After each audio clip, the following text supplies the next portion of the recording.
ओम शांति। आज 26 सितंबर की बाबा की मुरली का वरदान है। अपने तपस्वी स्वरूप द्वारा सर्व को प्राप्तियों की अनुभूति कराने वाले मास्टर विधाता भव।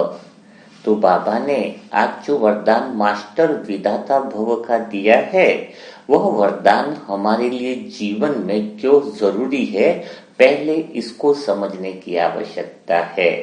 तो थोड़ा सा आत्मचिंतन करो, आत्म अवलोकन करो कि इतना ज्ञान सुनने के बावजूद भी आपका मन जो है वो किन किन परिस्थितियों में डिस्टर्ब हो जाता है, किन किन परिस्थितियों में आपका मन अशांत हो जाता है। तो वह परिस्थितियां एक डायरी में नोट करो। तो आप देखोगे कि जैसे किसी ने कुछ बोल दिया तो आपकी मन की स्थिति डामाडोल हो जाती है। शरीर की कोई बीमारी आई तो मन की स्थिति डामाडोल हो जाती है। किसी ने आपका अपमान किया हो तो आपकी मन की स्थिति अशांत हो जाती है।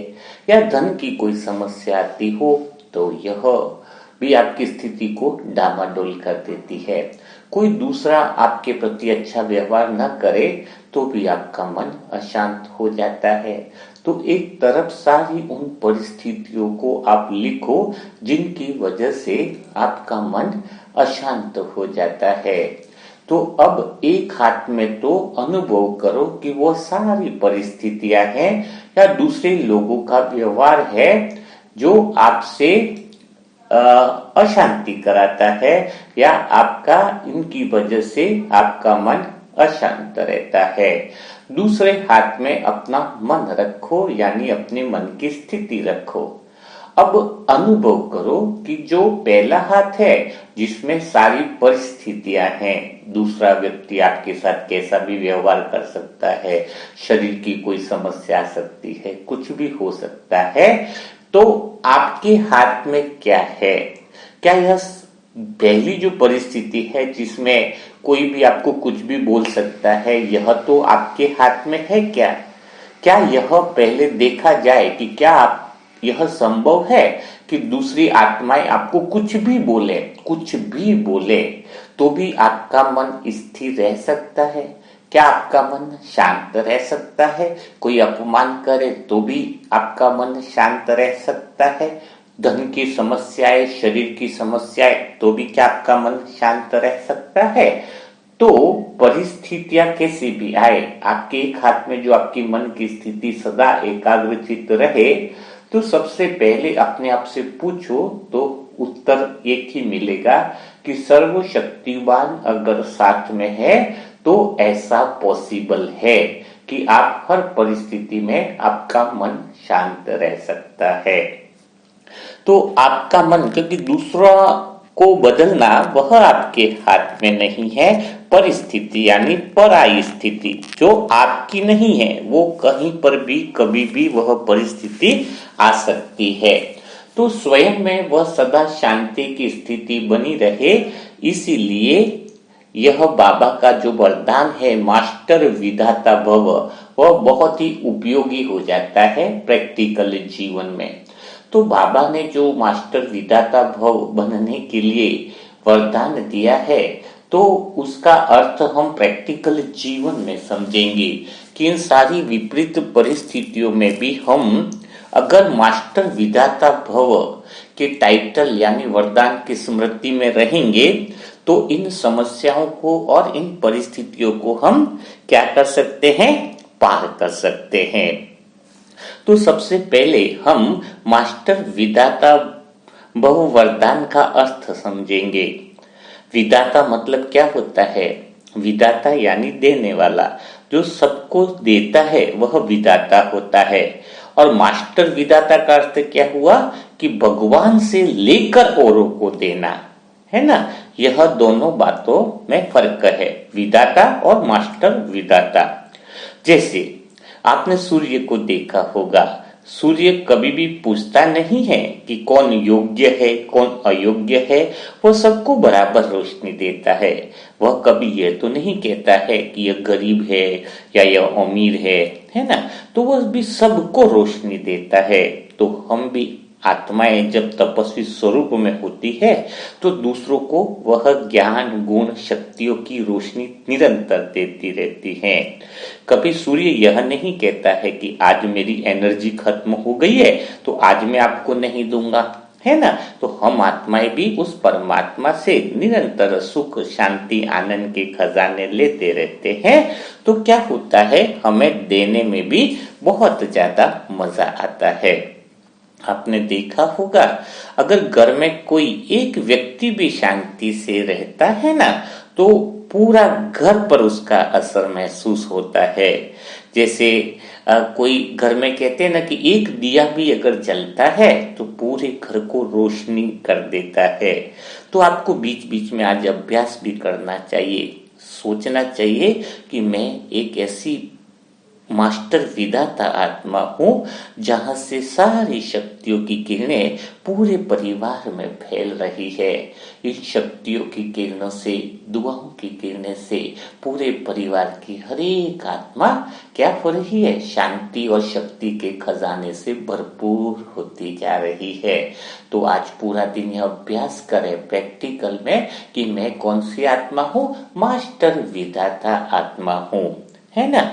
तो मास्टर विधाता आत्मा हो, आप देने वाले भी हो, लेकिन उसके लिए जरूरी क्या है, आपका जमा का खाता भरपूर होना चाहिए।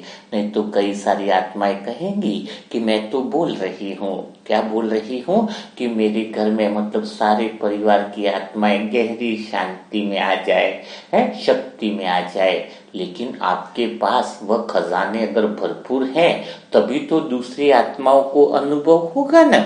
जैसे कोई माँ है घर में, वो बच्चों के लिए सबके लिए खाना बनाती है, लेकिन अगर घर में खाने की सामान ही नहीं हो, व्यवस्था ही नहीं हो, खाता खाली हो, घर का भोजन का जो स्टोर है वहां पर सामान नहीं है, तो क्या माँ खाना बना पाएगी? तो बिल्कुल नहीं बना पाएगी। एक माँ भी बच्चों को और सबको प्रेम तभी दे पाती है जब वह खुद प्रेम से भरपूर होती है। बैंक में भी अगर बैलेंस नहीं हो तो पैसा कहाँ से निकलेगा? तो आप शांति की शक्ति जो है, आनंद की शक्ति जो है, वो परिवार में बिल्कुल आप दे सकते हो, लेकिन कब दे सकते हो? जब आपके पास इसका क्या हो, जमा का खाता हो, यानी वह गुण शक्तियां आपके अंदर भरपूर हो। ऑफिस में भी कोई बॉस होता है, वह अगर चिड़चिड़ापन है, वो टेंशन में है, तो उसके सारे कर्मचारी भी टेंशन में आ जाते हैं।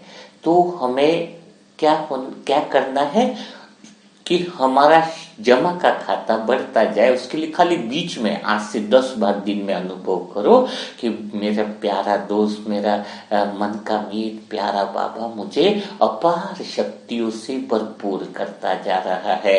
मेरे अंदर बहुत सुख शांति आनंद की किरणें समाती जा रही है। भगवान आया ही है मुझे गुण शक्तियों का खजाना देने के लिए। मैं आत्मा निरंतर भरपूर होती जा रही हूँ।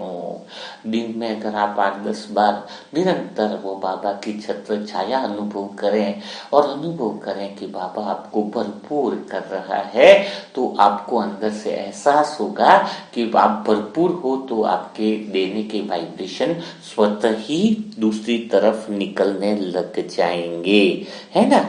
मतलब ऑटोमेटिक परिवार की आत्माएं जो हैं वो शांत होने लग जाएंगी, क्योंकि आप धीरे धीरे तपस्वी बनते जा रहे हो। बाबा की शक्तियां लेने का अर्थ क्या है? आप तपस्वी मूर्त बनते जा रहे हो।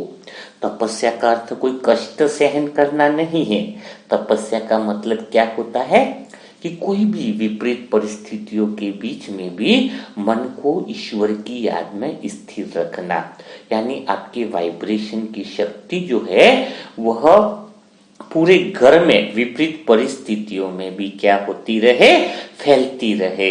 जैसे घर में कोई बुजुर्ग भी होता है ना, दादी वगैरह, कई बार उसकी उपस्थिति भी पूरे घर में शांति का माहौल बना देती है। तो वैसे तपस्वी मूर्त आप देखो कि आपकी उपस्थिति से पूरे घर में क्या वायुमंडल बदल रहा है। आप जब निरंतर वह शांति और वरदान दोगे ना और शांत रहोगे, जैसे भी कोई भी शब्द क्या होता है, वही तो अशांति पैदा करता है ना। शब्द और विचार ही अशांति पैदा करते हैं। जैसे कोई पति घर पर आया, हाँ, पत्नी ने तुरंत ही बोल दिया, कोई काम के लिए बोल दिया कि तुम्हें तो कुछ ध्यान ही नहीं है, घर की जिम्मेदारी है तो कुछ पता ही नहीं है, बस बाहर का ही करते हो, तो तुरंत ही वो शब्द अशांति का वातावरण बन जाता है। लेकिन अगर पत्नी पति को कहती है कि अभी आप बहुत थक करके आए हो, पहले पानी पी लो और भोजन कर लो, है ना, तो हर बात शांति से करना, तो वह तपस्वी मूर्त आत्मा का एक लक्षण होता है। क्योंकि गुस्सा करने से कुछ फायदा नहीं होता है। तो आपके शब्द और विचार कैसे होने चाहिए? तपस्वी मूर्त की तरह होनी चाहिए। निरंतर अंदर के अंदर बातें करते रहना है कि मैं एक तपस्वी मूर्त आत्मा हूँ, मैं सदा शांत रहती हूँ, मैं सदा शांति का अवतार हूँ, मुझसे निरंतर अपार शांति की किरणें पूरे परिवार में फैल रही है। पूरा घर एक मंदिर बन रहा है जहाँ पर अपार शांति का माहौल है। इस घर में जिसके भी कदम पड़े वह शांत हो जाता है। ऐसे जैसे मंदिर में कोई देवी बैठती है ना, आप अपने घर रूपी मंदिर में ऐसा अनुभव करो कि आप तपस्वी मूर्त आत्मा हो, इस मंदिर की मूर्ति हो आप, तो आपको तो सदा शांत रहना चाहिए है। आपको प्रैक्टिकल में बाबा ने आज मास्टर विधाता बनाया ना, तो सूर्य की तरह, सूर्य तो सबको देता है, तो बिना कंडीशन के देता है ना, कभी ऐसे भेदभाव तो नहीं करता है, इसको नहीं देता हूँ उसको नहीं देता हूँ। तो आपको भी ऐसे ही आज पूरा दिन घर में बैठकर तपस्वी आत्मा हूँ और वह किरणें घर के कोने कोने में आप फैलाओ, तो आपको लगेगा कि वास्तव में आपका घर जो है वह मंदिर बनता जा रहा है। क्योंकि घर में जो रिश्ते हैं ना, वह भी तभी सुधरते हैं, तभी रिश्तों में मधुरता आती है जब आप रिश्तों की असली परीक्षा में पास हो जाते हो।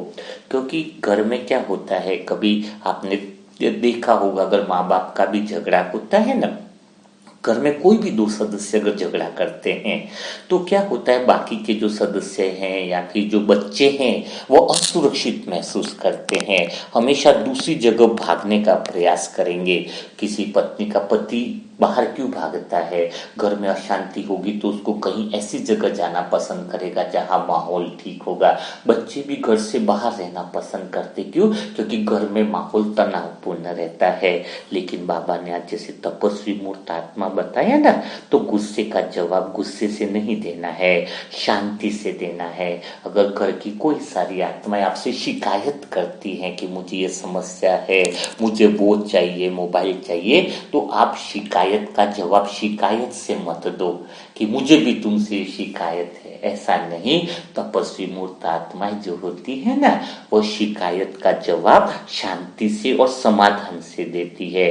दूसरों की कमी देखने के बजाय परिवार के हर सदस्य में विशेषता देखो कि परिवार का हर एक सदस्य जो है बहुत विशेष है, उस आत्मा में बहुत अच्छी विशेषताएं भरी हुई हैं। और जब तुम स्वयं मास्टर विधाता का अनुभव करोगे ना, तो तुम्हें बहुत ज्यादा अच्छा लगेगा। जैसे आपने देखा होगा, कोई धनवान व्यक्ति जो होता है ना, तो वो किसी को दान देता है, तो क्या होता है, उसको खुशी होती है ना, अंदर से अच्छा लगता है कि मैंने दान दिया है। वैसे ही जब हम तपस्वी आत्मा का वो स्वरूप अपने अंदर ले लेते हैं, सुख शांति आनंद की किरणें जब हम परिवार के सदस्यों को, गली मोहल्ले की आत्माओं को, अन्य दुखी आत्माओं को दिल से देते हैं, ऐसा नहीं कि ऊपर से देते हैं, वह अनुभव करके कि मैं मास्टर विधाता आत्मा हूँ। जब आप दिल से दूसरों को सुख और शांति की किरणें बांटोगे ना, तो आपके अंदर वह जो आनंद का जो खजाना है ना, वो निरंतर बढ़ता जाएगा। और जब आप निरंतर इसी अभ्यास में रहोगे ना, तो आपके वाइब्रेशन की शक्ति इतनी पावरफुल हो जाती है कि आप कहीं पर भी बैठे हो, आपके पास वाली आत्मा स्वतः ही कैसे हो जाएगी, शांत चित्त हो जाती है। जैसे कोई गुस्से वाला व्यक्ति अगर पास में बैठता है ना, तो अपना मन भारी हो जाता है। लेकिन कोई संतुष्ट आत्मा पास में बैठेगी तो ऑटोमेटिक दूसरे को भी शांति मिलती है। तो वह आपके वाइब्रेशन तपस्वी मूर्त वाले हो जाए। पूरे घर में प्रैक्टिकल अभ्यास करना है तुम्हें कि तुम्हारी उपस्थिति कितना बड़ा परिवर्तन ला रही है। बस दिन भर में यही तो अनुभव करना है कि बाबा मुझे इतना अपार शांति दे रहा है, अपार शक्तियां दे रहा है, तो मुझे वह सारी शक्तियों के वाइब्रेशन जो हैं वह दूसरी आत्माओं तक पहुंचाने हैं।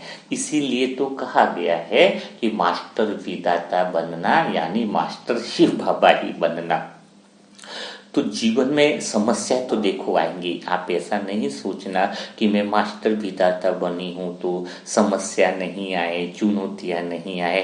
तो जीवन में समस्या तो आएंगी, परिवार में किसी सदस्य के पास भी समस्या पूरे दिन में आ सकती है, लेकिन आप हमेशा याद रखना कि आप तपस्वी मूर्त आत्मा हो, यानी समस्याओं के बीच में भी आपको क्या करना है, स्थिर रहना है। बाई चांस जैसे घर में कोई अचानक आर्थिक संकट आ गया है ना, कोई बीमार पड़ गया है ना, तो तपस्वी आत्मा आप हो तो परिवार के अन्य आत्माओं को आपको क्या करनी है, एक हिम्मत देनी है। क्या हिम्मत देनी है कि सब कुछ ठीक हो जाएगा, कोई परेशान होने की जरूरत नहीं है, स्वयं भगवान हमारे साथ है, स्वयं भगवान की नजरें हमारे साथ हैं, भगवान हमें देख रहा है और ये ड्रामा तो कल्याणकारी है ना।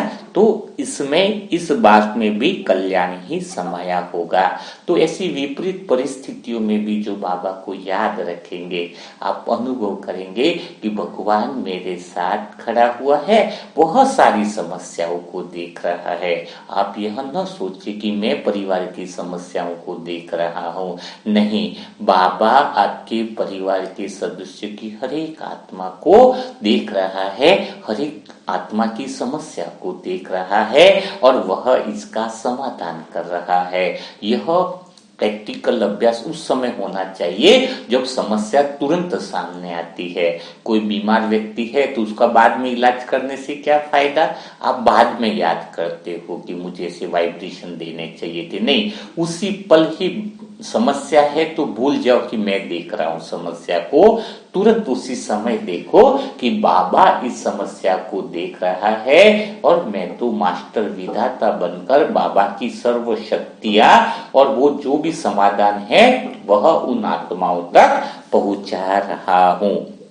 क्योंकि पहले ही बताया कि मास्टर विधाता का अर्थ क्या है, मास्टर विधाता का अर्थ ये कि भगवान से लेकर दूसरी आत्माओं के लिए देना, है ना।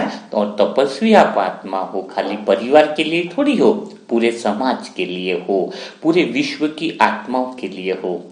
कभी सूर्य केवल अपने घर के लिए थोड़ी चमकता है ना।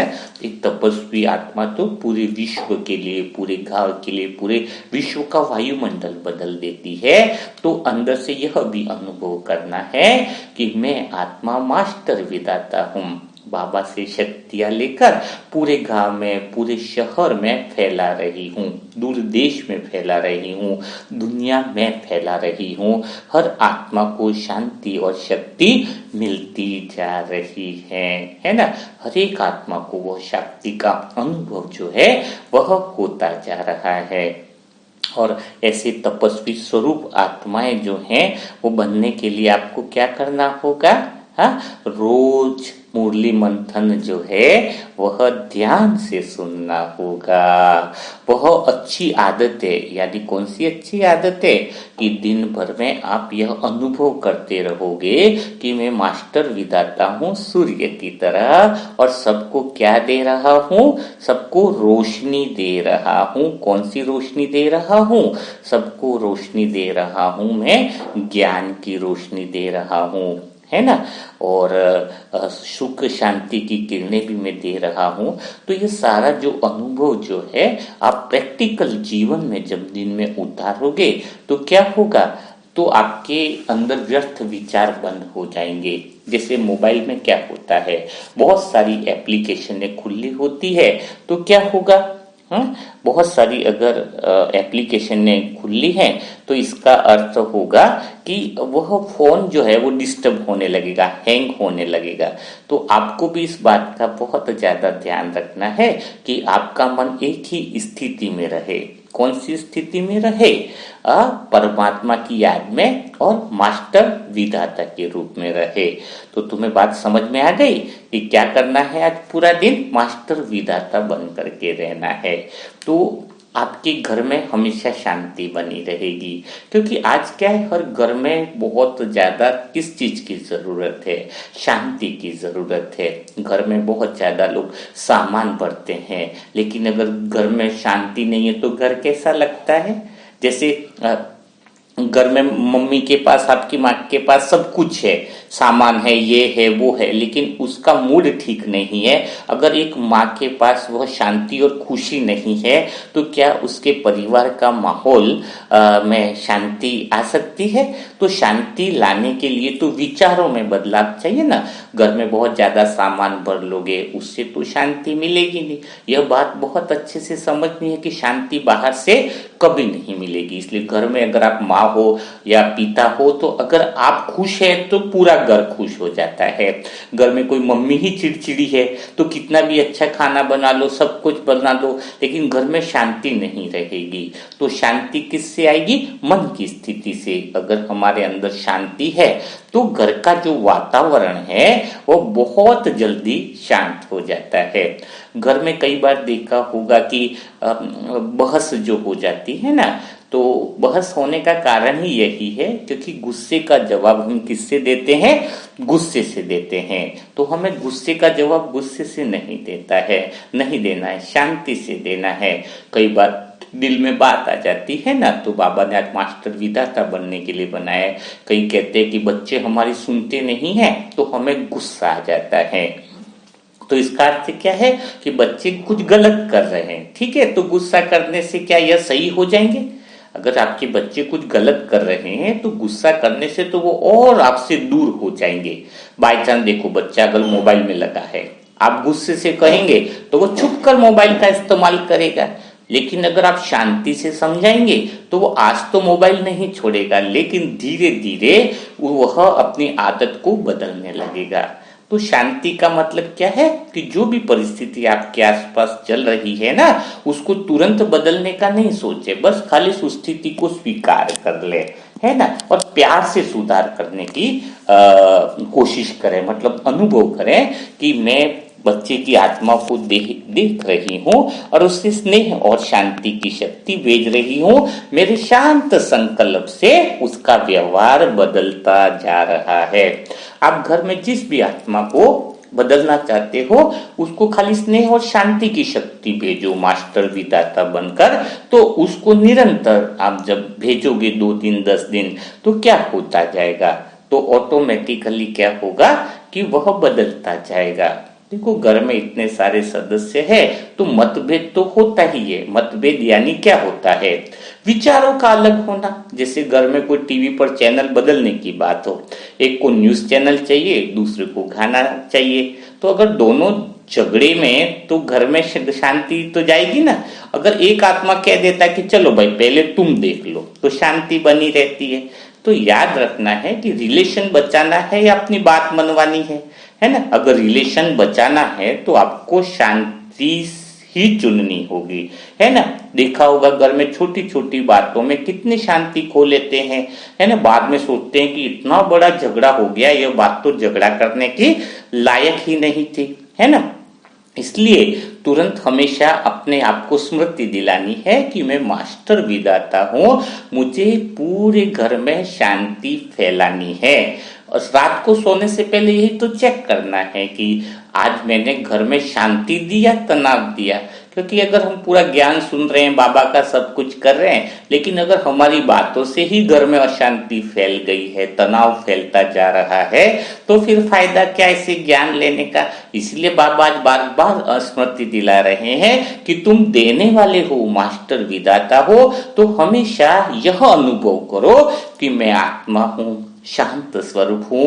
मेरा हर विचार, हर शब्द मेरे घर को मंदिर बना रहे हैं। और यह घर नहीं है, यह घर शांति का स्थान है ना।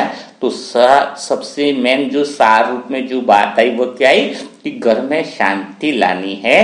दूसरों को बदलने की जरूरत नहीं है, हमें अपने विचार, अपने शब्द अपने व्यवहार को बदलना है। एक आत्मा भी शांति चुन लेती है तो पूरा घर क्या हो जाता है, बदल जाता है। घर को मंदिर बनाना है तो कब संभव होगा, जब हम आत्माएं मास्टर विधाता बन जाएंगे। यानी क्या बन जाएंगे, सबको देने वाले बनेंगे, किसी से लेने की भावना नहीं होगी। तो आज पूरा दिन आप अभ्यास करोगे कि मास्टर विधाता बनकर पूरे घर में शांति दें। कोई भी आत्मा आज अशांत नहीं होनी चाहिए। तुम्हारे कोई भी ऐसे शब्द ऐसे नहीं होने चाहिए जो दूसरे को दुख दें। रात को सोने से पहले अनुभव करना है कि मैं कहाँ तक मास्टर विधाता बनी हूँ। जब तुम बाबा की बातों को मानोगे, बाबा की बातों को स्वीकार करोगे, तो स्वतः ही मास्टर विधाता बनने का वरदान बाबा का मिल जाएगा और वह तुम्हारी निरंतर आदत सी बन जाएगी। निरंतर ही वह देने की नीयत और देने की भावना बन जाएगी। फिर तुम्हारा मूड जो है वो सदा ही खुश रहेगा, आनंद में रहेगा। कभी बैठे बैठे ऐसा नहीं लगेगा कि आज मेरा मन नहीं लग रहा है, आज मुझे अच्छा नहीं लग रहा है। मन को अच्छा कब लगेगा, देखो मन में व्यर्थ कामनाओं की बातें भरी हुई है ना, तो मन को ये सारी भौतिक चीजें बिल्कुल अच्छी नहीं लगती है ना। संसार की बातें यहाँ की बिल्कुल अच्छी नहीं लगती है। तो मन क्या है, बेचैन है। मन बेचैन है असली प्रेम को पाने के लिए। असली प्रेम कौन सा है, भगवान का प्रेम ही तो असली प्रेम है ना। परमात्मा की गोदी में ही बाबा बच्चा जो है वो सुरक्षित महसूस करता है। एक छोटा बच्चा कितना भी खिलौने से खेल ले, कितना भी कुछ कर ले, लेकिन बाद में वह माँ की गोदी में ही जाता है और वहां पर खुशी और आनंद अनुभव करता है।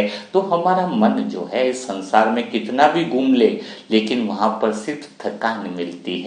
हमारा मन तो उस परमात्मा प्रेम की बेचैनी में ही है, उसकी पीड़ा में ही है कि हमें कब उससे मुलाकात हो जाए, कब हमें उससे विश्राम मिल जाए।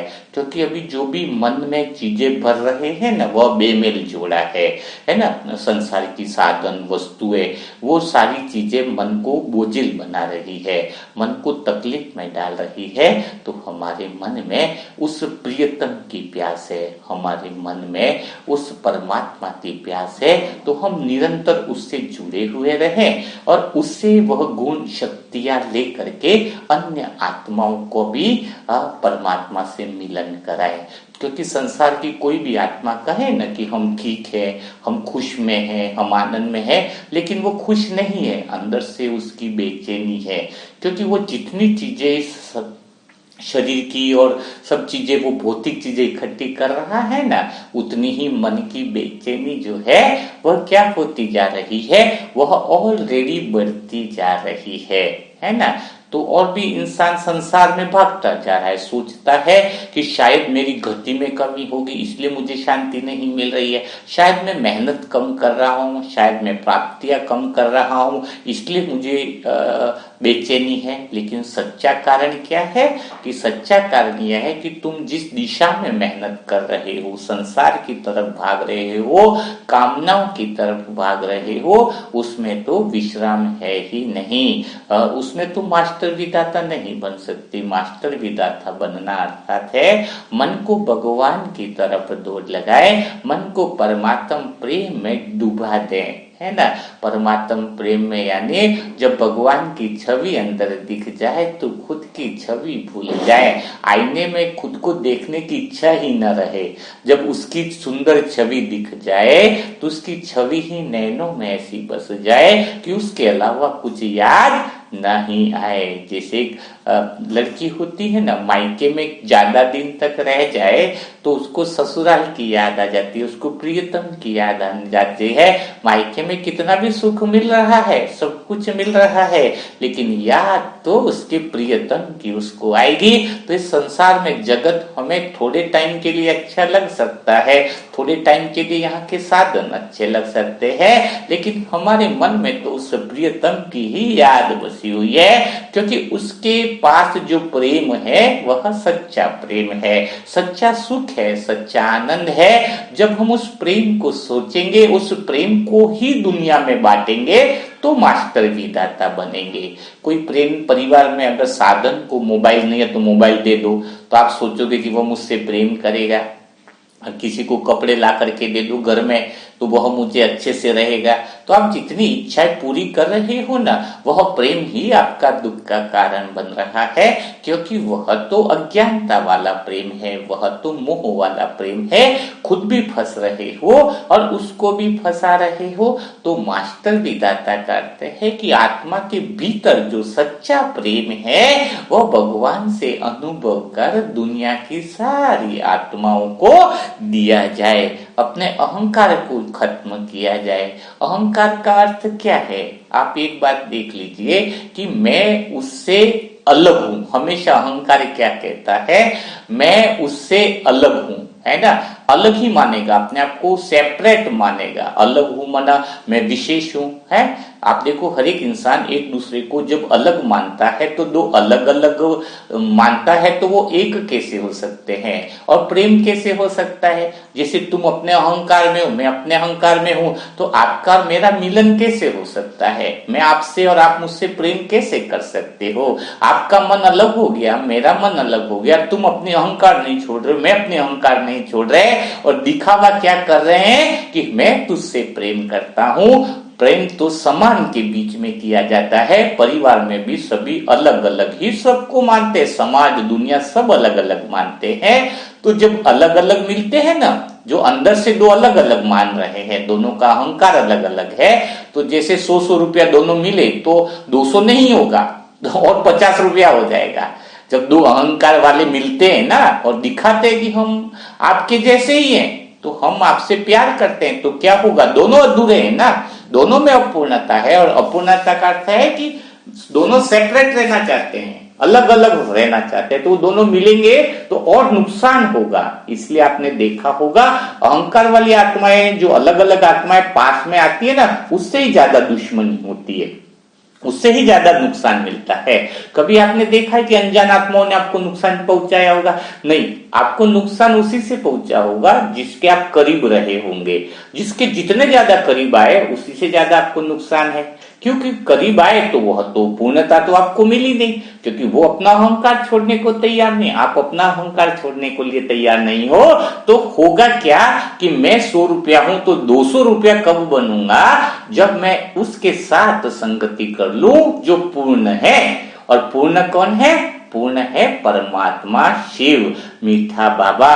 मैं अगर उसकी संगति करता हूं तो होगा क्या कि मैं अलग नहीं रहूंगा। वो पूर्ण है, मैं अलग हूं, लेकिन मैं उसके जैसा बन जाऊंगा, अर्थात मैं भी पूर्ण बन जाऊंगा, वह भी पूर्ण बन जाएगा। हाँ, वह तो पूर्ण है ही और मैं उसकी संगति में पूर्ण बन जाऊंगा, क्योंकि वह सदा हमें क्या कहता है कि तुम्हें मैं मेरे जैसा बना दूंगा। दुनिया में तो कोई ऐसा कहता नहीं, लेकिन भगवान हमें निरंतर क्या कहता है कि मैं तुझे अपने जैसा बना दूंगा। वह कहता है मैं तेरा भला चाहता हूं, तेरे को खुश देखना चाहता हूं, तेरे को आनंद में देखना चाहता हूं, तेरे अंदर वह प्रेम की अपार शक्ति जो संभावना है उसको मैं प्रकट करना चाहता हूं। तो यह सिर्फ भगवान ही कह सकता है। इसलिए भगवान का प्रेम सच्चा है, वही हमें पूर्णता का अनुभव करा सकता है। तो ये गलत फहमियां छोड़ दो कि संसार की किसी आत्मा के साथ आप संतुष्ट रह पाओगे या फिर वो आपसे संतुष्ट रह पाएगा। आप अलग हो, वो अलग है। जब तक अलग अलगता है, विविधता है, विषमता है, तब तक तो प्रेम संभव ही नहीं है, तब तक तो संतुष्टि संभव ही नहीं है। और जब हम आत्माएं भी पूर्ण हो जाती है भगवान के साथ मिलकर, और जब हम संसार को भी देखते हैं कि यह जो रोल है आत्मा का वह भी, लेकिन आत्मा पूर्ण है, तो भी तो हमें उससे निस्वार्थ प्यार होता है।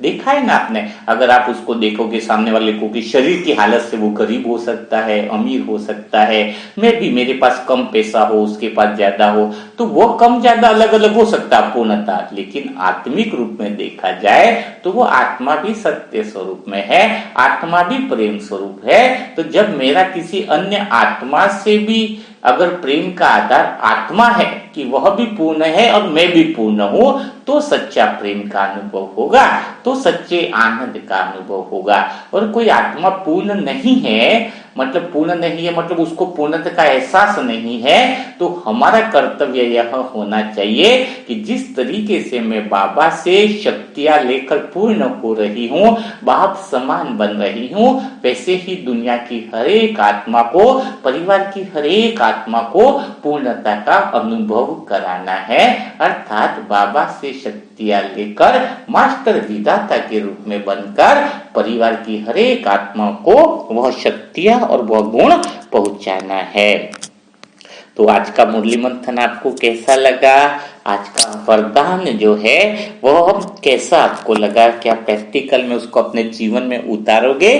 तो सारी बातें आप कमेंट बॉक्स में जरूर लिखिएगा, क्योंकि बाबा की जो बातें हैं वो प्रैक्टिकल में जीवन की समस्याओं को समाधान करने की है। और आज अगर आप मास्टर विधाता बन गए तो दुनिया की कोई समस्या आपको परेशान नहीं कर सकती, दुनिया की कोई परिस्थिति आपको विचलित नहीं कर सकती है। बस जरूरत तो है पूरे दिन में उसको स्मृति में रखने की, पूरे दिन में उसको अभ्यास में लाने की। तो कल फिर हम मुलाकात करेंगे ऐसे ही मुरली मंथन के साथ। तब तक के लिए सभी भाई बहनों को ओम शांति। और जो आत्माएं अपने पुरुषार्थ को बढ़ाना चाहती है तो वो व्हाट्सएप ग्रुप से जुड़ सकती है। उसके लिए मोबाइल नंबर है 7202921969। इसमें मुरली से संबंधित क्वेश्चन आंसर के पेपर भी अब ऐड कर दिए गए हैं, ताकि आपकी प्रैक्टिकल परीक्षा भी होती रहे, अपना आत्म अवलोकन भी होता रहे। ओम शांति, ओम शांति।